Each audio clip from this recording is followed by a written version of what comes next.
Good evening and welcome to another episode of Unscripted and Unchained RPG Review. I am DM Bluddworth, and as you can see by the graphics, tonight's video is AD&D First Edition Greyhawk campaign.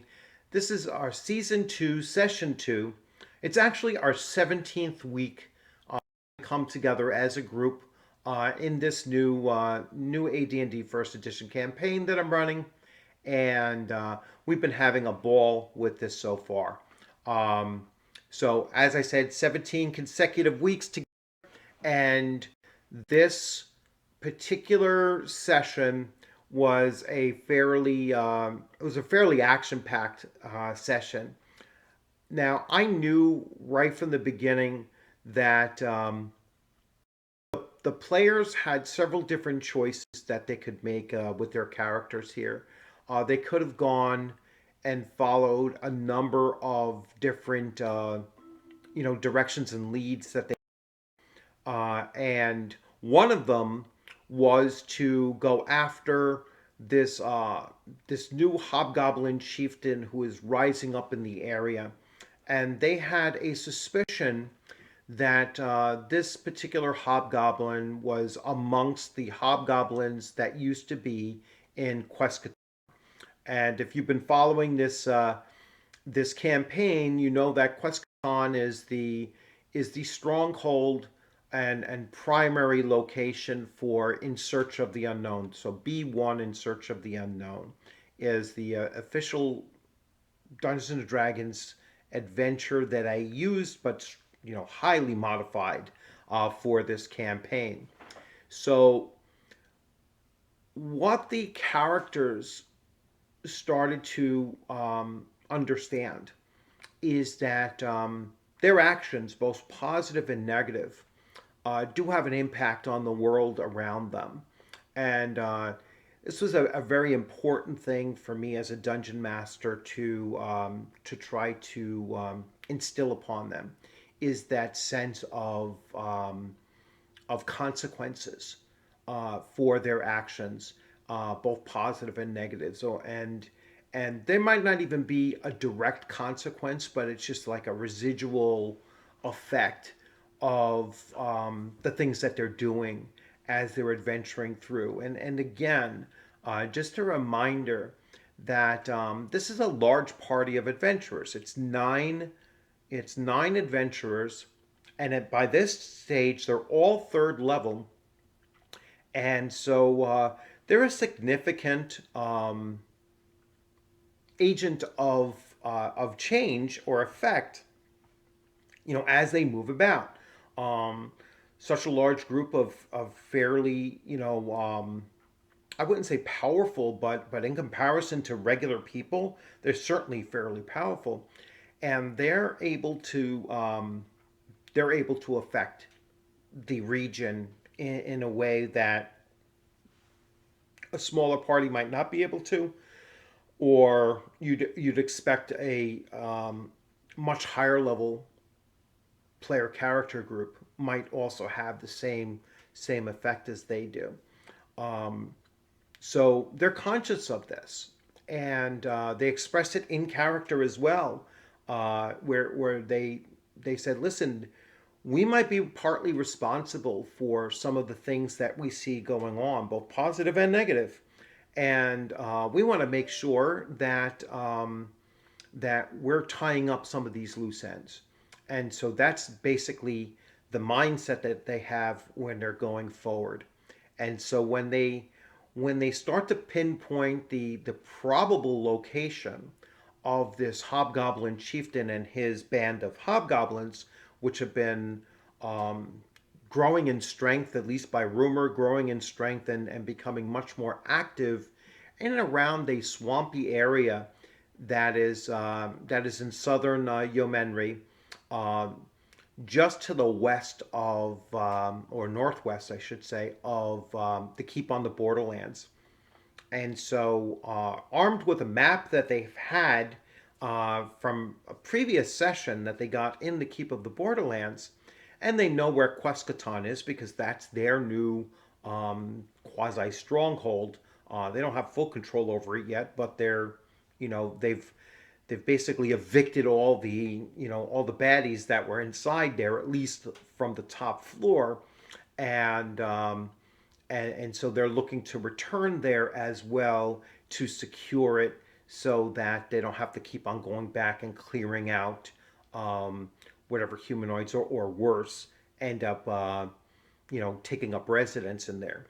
So as they're making their way, and in the last session I described it, they were attacked by a group of hobgoblins, which they made pretty short work of them. There were 8 hobgoblins. They killed 6, and they captured 2. And they could see in the distance that there was at least another 8, 8 hobgoblins that were advancing. Saw them take care of these 8, and then they started to move away, heading towards a mound that the players could see in the distance.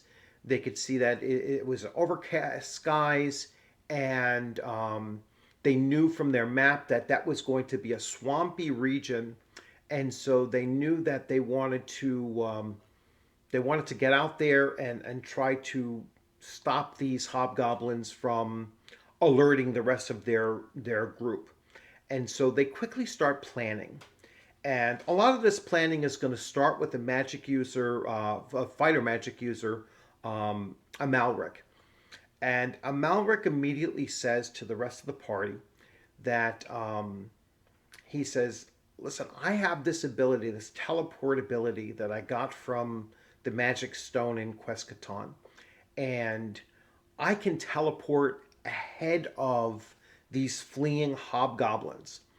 I can even carry on my back the halfling Crandon, who can assist me. And if I can get out ahead of them, I can then drop a sleep spell on top of them very quickly, and hopefully take care of as many of them as possible.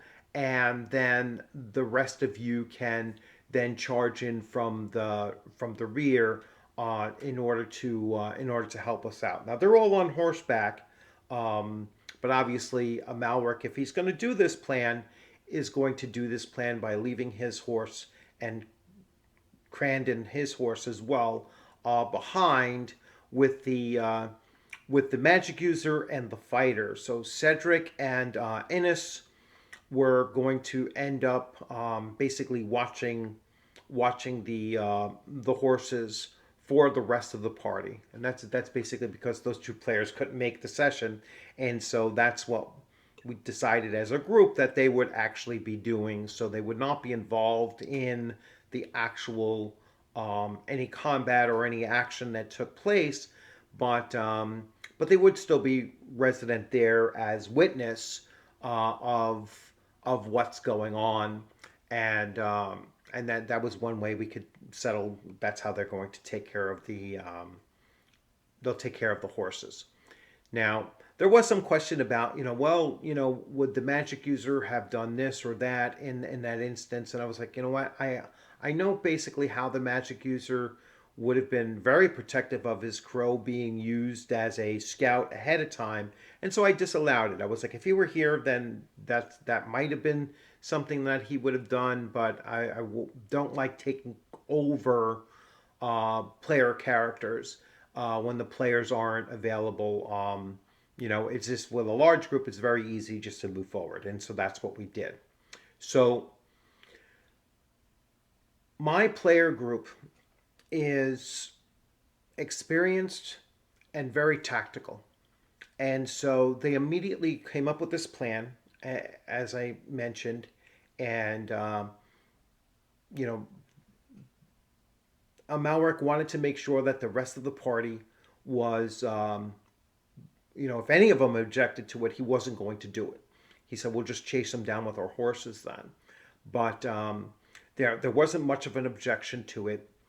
I rolled out to see how long did they actually discuss this thing, and it was about 4 minutes.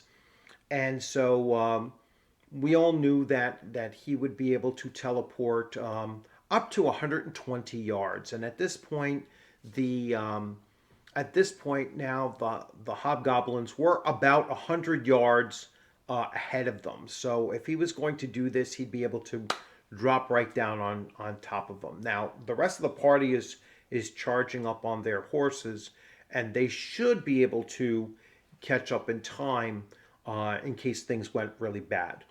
And so he uses the ability, the teleport ability. It's not like a spell. He doesn't have to cast it. It's just an innate ability that he can use um, up to up to once a day. And so he utilizes it, drops down in front of him. They were lucky to have caught surprise. So they made their surprise roll. The hobgoblins were surprised by it, and so that gave him a free action. So not only could he drop down during that surprise round, but he was actually able to fire off his sleep spell, and he put three of the 9 hobgoblins to sleep. Actually, let me get that sheet in front of me here. So he put out three of the 9 asleep. Boom. All right. So great, awesome. The rest of the party is charging forward on their horses, and Breeze, the elf cleric, he fires off the arrow. Now the ranger wasn't with the group just yet, but we knew he was on his way in, so I included him in this charge. So he's moving forward, but not able to attack at this point. So Breeze fires his arrow, and he hits and kills the first hobgoblin in this particular combat round. Then the next spell was fired off by Sparrow. She's our druid in the group, and she cast her entanglement spell and caught 4 of the hobgoblins in an entanglement, and all 4 failed their saving throws. And so now you have 3 hobgoblins asleep, 4 completely entangled, 1 dead, 1 survivor, and that's when Crandon, the thief, attacks. He does his double attack, so he attacks with his short sword, hits a critical, all right, for 7 hit points of damage, and then he follows up with his next attack and misses with his dagger, and but still brought the hobgoblin down to nearly dead. And that's when Amalric and now this is the first round of combat, so beyond the surprise round, and he's able to finish off that that hobgoblin. So the party now knows that they've advanced forward. They've grabbed this group before they can potentially warn any of their fellow hobgoblins out there in the wilderness, and so they finish off the remainder, the sleeping and the entangled, and they take care of them, pretty easily. As they start advancing on the mound, this is when they form up essentially a skirmish line, and I'll show you what it looked like, and make sure that we have this this viewing. So this is how they formed themselves up. So we had Angus the Ranger, who now arrived, for the actual session. So he is present. So he forms up here. Crandon is going to be on the far side over here. Then Breeze the cleric, Sparrow the druid. Candrius the paladin wanted to be right in the center, and he's actually going to charge up forward. So he is going to move forward. Amalric is actually going to run forward as well. The rest are going to kind of hold their positions and just, be on the ready to wait.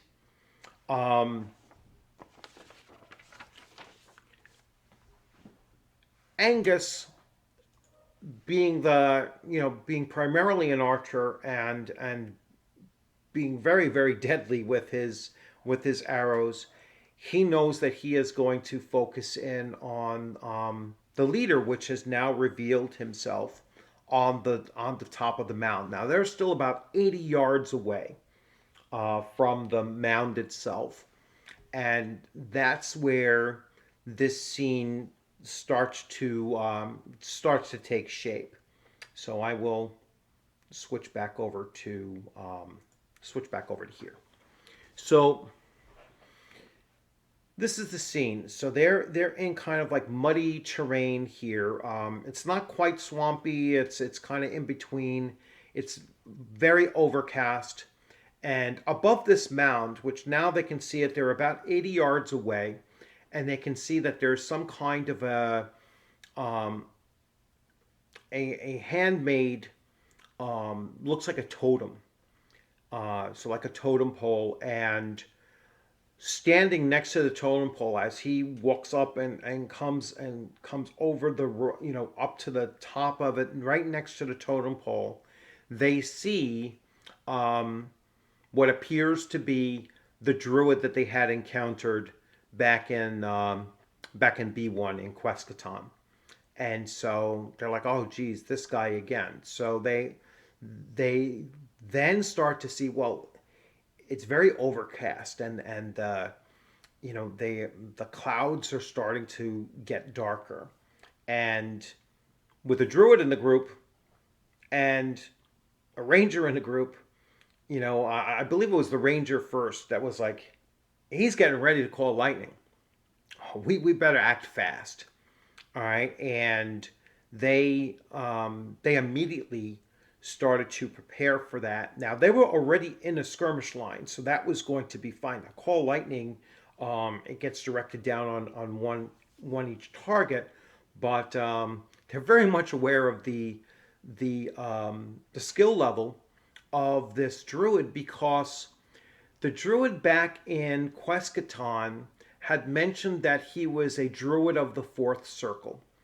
And they know that that means that at the time he was a sixth level druid. So, so they know basically enough about druids. There being one in the group as well, and just their experience. Particularly the ranger is very experienced with these kinds of things as well. They kind of know what they're possibly up against here. And so the ranger is going to concentrate on trying to put as many arrows as he can into this druid. And um, he doesn't fail in bringing down arrows onto the druid once it's their turn. I kind of missed a step here. In the retelling, they actually lost initiative in this first round, and so they took arrow fire from behind the druid, and it had come on over and started raining down on them. And so the druid um, was accompanied by the hobgoblin chieftain and seven hobgoblin archers, and those archers were firing off their arrows, obviously, in the first round. The druid is deep into his concentration of casting the call lightning. Now, if you're not familiar, call lightning takes 10 rounds in order to cast. It's usually prepared for ahead of time, especially when they're in a defensive situation and obviously in the outdoors. And this druid kind of tipped his hand a little bit too soon. Um, he had when I had rolled to see randomly what stage he was in casting the spell. Um, he was already 6 rounds into casting the spell, so he was very much aware that the party was making their way towards the mound, and he started prepping. His mistake was that he kind of, as he's preparing and doing his thing, he walked up next to the totem in order to in order to cast the spell, finish it off. He wanted to have line of sight, um, in this circumstance, but he did it a little bit too soon, and so that was going to actually play in the player's advantage, in that they're going to start to direct their arrow fire at him in order to hopefully kill him before he fires off this spell. So now this was a very complex combat to take care of, because there was essentially um, there's the 9 player characters on the field. There are 7 hobgoblins firing arrows. There's a mid-range, almost high-level druid doing his thing, and there's also 2 additional groups of hobgoblins which are going to swarm around and basically come at the players in a flanking movement. And so there's a total of 27, uh, 27 enemies against 9 player characters. And the battle is going to last, I think ultimately it lasts about 7 rounds, and certainly a long, long battle. And if we go back to this this page here, what you see here is that this is at the end of the battle, and so some of these characters were healed during the combat. Certainly, Candrius, the paladin, was healed twice during combat. That's why it was good to have 2 flanking clerics, on either side of him, who did not advance forward. It was actually Breeze who healed him the first time when he got knocked down to 3 hit points. He was engaged. The paladin was engaged by the main boss, Hobgoblin Chieftain, who had a magic spear, a magic chainmail, and a shield. So his total AC was an AC of 2. He was an 8 hit die monster. All right. So basically being treated like practically an 8th level fighter that that Candrius was basically fighting, on his own at the beginning, along with 3 other hobgoblins with him. So Candrius really had 4 fairly difficult combatants against him, and that's because he did rush forward. He saw the Hobgoblin Chieftain rushing towards them, flanked by a total of 18 other hobgoblins, and he just charged right in there. A Malric charged right in along with him, just slightly behind, to give him any aid. And then the distribution of the combatants, and I will come back off of this screen now and come back here. I mean, I took nearly 4 pages of notes just trying to get everything charted out, and here I have that distribution, who ran forward, how many were on each one. So on attacking Angus the Ranger, once he became identified as a real threat to the Druid, they rushed forward, trying to get to him.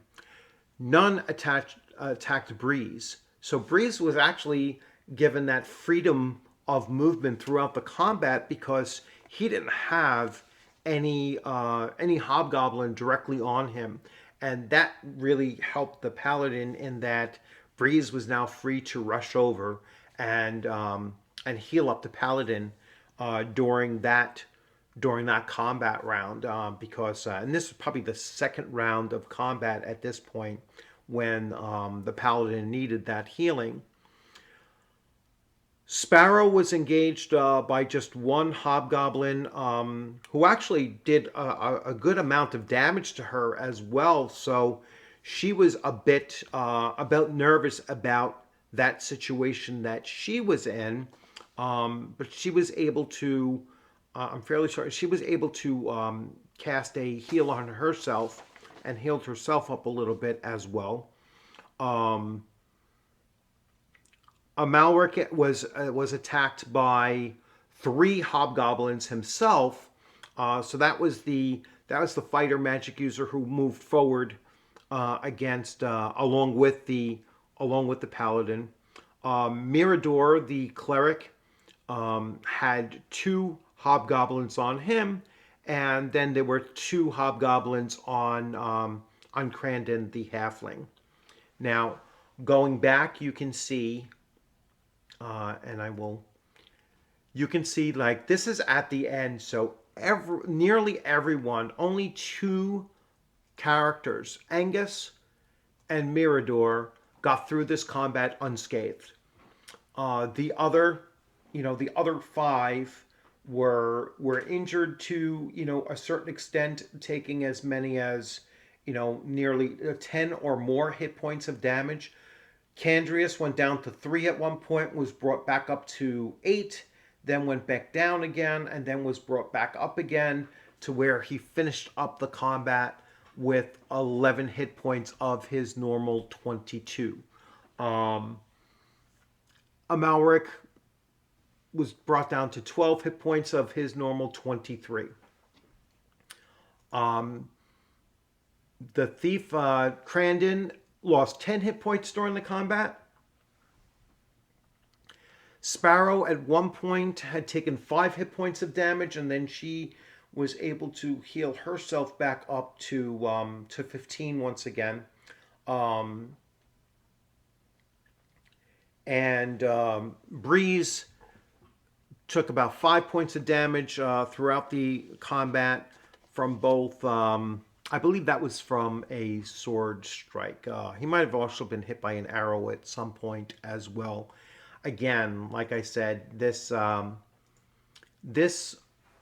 combat engagement I knew was going to be very chaotic, which is kind of like how I like combats to go, especially when you're dealing with large numbers of it, because combat's supposed to feel chaotic, and yet the players were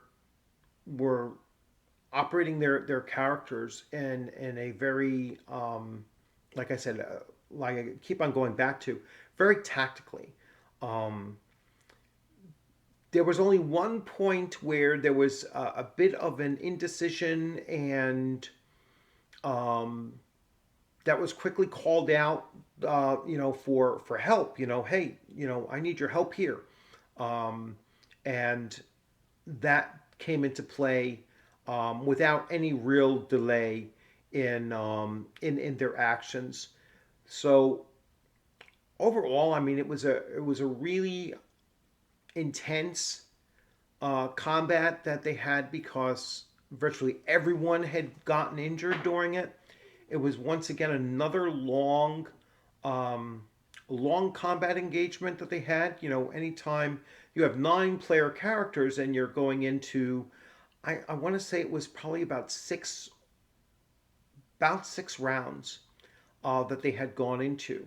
Now, how did they avoid the druid's spell coming down? Well, he was nearly killed by the number of arrows that were thrown at him and struck him with like some solid hits. I mean, at one point he took I believe like 14 points of damage from an arrow hit, and um, he ended up polymorphing and quite literally bugging out of the situation.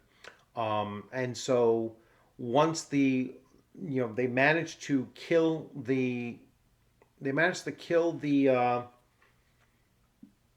leader, the hobgoblin leader.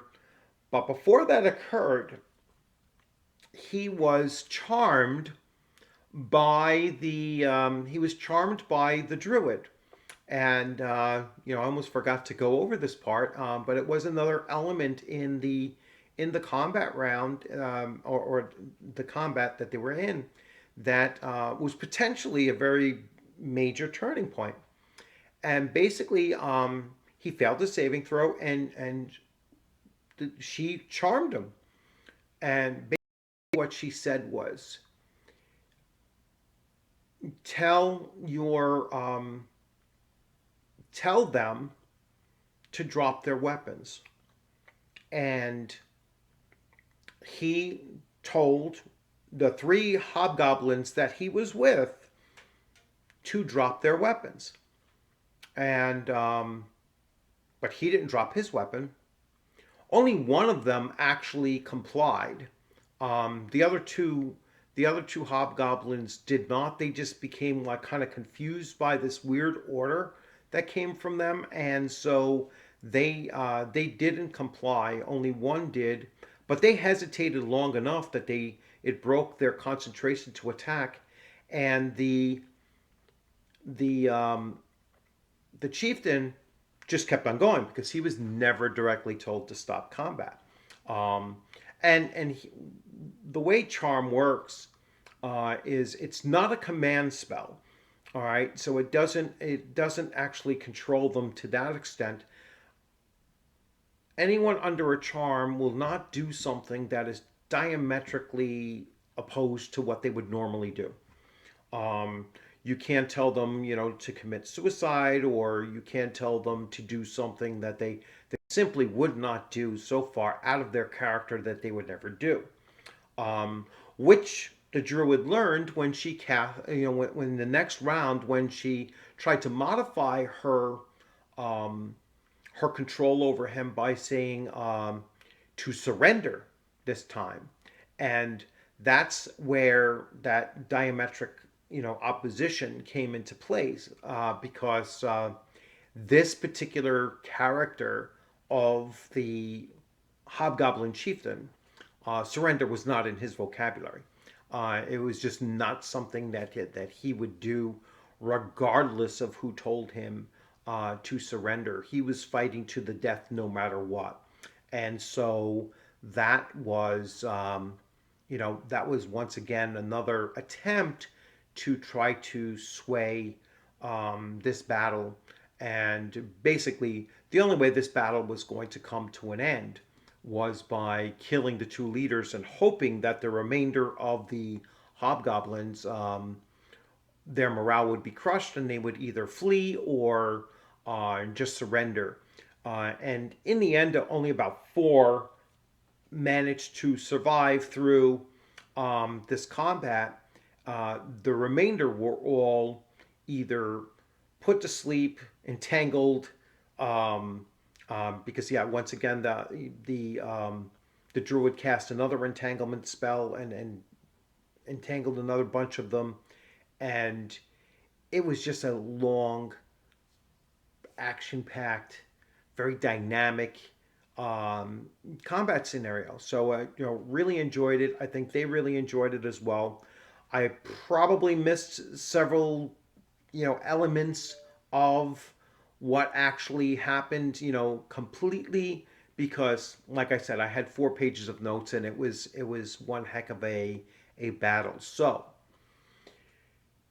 getting back to the campaign story, um, this was a side step, um, loosely connected to their campaign overall, and still something that they chose to do. And the reason why I bring this up is that there's a lot of discussion in the circles that I travel in, online, obviously, that going back and forth between, pre-planned and sandbox, and what's the best way to, to DM uh, Dungeons and Dragons, whatever edition you happen to be doing.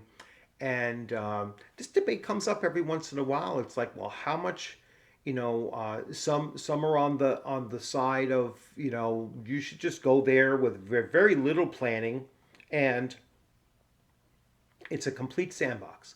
Whatever the players want to do, you just let it unfold as it goes along, and the DM is just reactionary to whatever they're saying they're looking to do, and everything. And that's certainly not me. I mean, I would never, I couldn't come to the table not planned, at least in some way, of what might happen, and I also don't buy into, well, the DM shouldn't have a preferred line of, which way the player character is going. My campaign is conceptualized all the way to its ending. Now, how the players get there is going to be largely up to them, and whether or not they actually get there is a complete unknown, even to me. Um, I might, in the weeks or months ahead, forward, say, you know what, you guys have taken this to a direction that is, that's a whole complete new campaign. And now the original campaign is still happening. All right, it's still following its timeline. And so if the players will kind of hear, through their characters, obviously, of things happening in the world around them, um, and they might make that connection of, hey, you know what?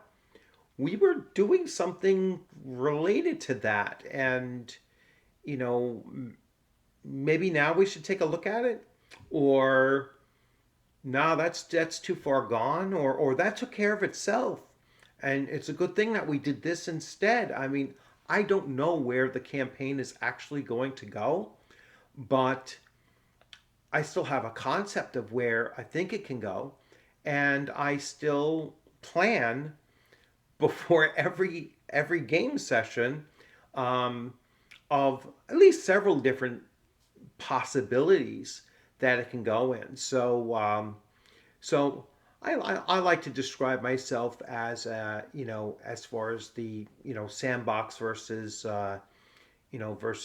completely pre-planned, planned out. I'm probably 60% planned and 40% flexible. That's the way I like to think of it. Is that, and I can go completely 100% flexible if they take it on a complete tangent, if necessary, but that other 60% is still happening. It's still going to occur in the world. So it's like, I know a friend of mine, Max, over at Legion of Myth, described this as, well, he has a timeline of what's going to happen along that timeline, and I certainly agree with that. That's how my campaigns are kind of thought of. There's a, even though it's not plotted out like in this month this is going to happen, but there's the conceptual, idea of this is where that campaign is going to go in.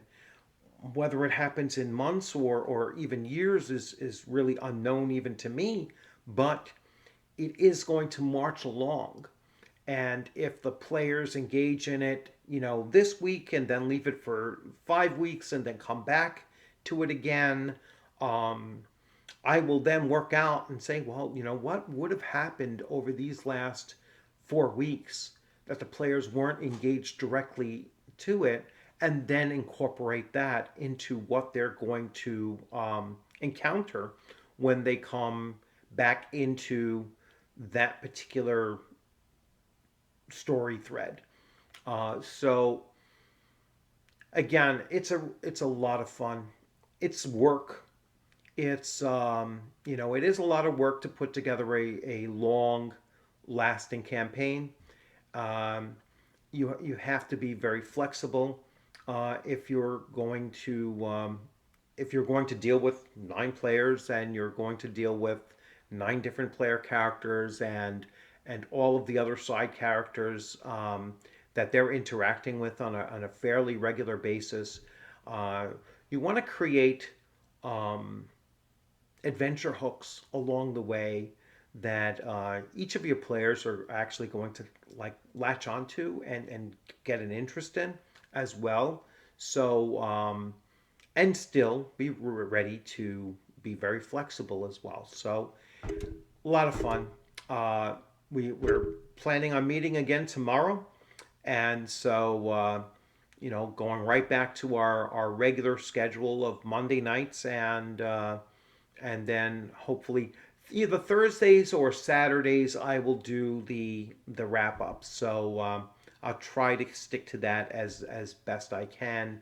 The Thursday night wrap ups are becoming difficult because I usually don't have a Tuesday Wednesday in order to film this or video this, I should say. So once again, thanks for joining. I will switch back to this here so you can see once again the display. So AD&D First Edition Greyhawk campaign, Season 2, Session 2. Another great session, a lot of fun. Um, I'm expecting tomorrow that we should have at least 8 of the players back tomorrow. We have one individual who's moving or in the process of moving, so he may not be able to make it tomorrow, but or probably won't make it tomorrow. But that's the good advantage of having a very large group that you can still do things and they don't miss out very much on experience points wise or things like that because eventually everyone is going to miss a session along the way, and that's not something that you can avoid, especially running a long campaign anyway. So once again, thanks for joining. If you like this video, please give it a thumbs up. I know this was kind of long, but it was an action packed session. So I'm glad that it's hopefully it reflected what actually occurred during the session as best I could with all of my 4 pages of notes here written. So again, thanks for joining. Have a great rest of your weekend and have a great week coming up. And I look forward to seeing you on the gaming screen sometime soon. You have a great evening.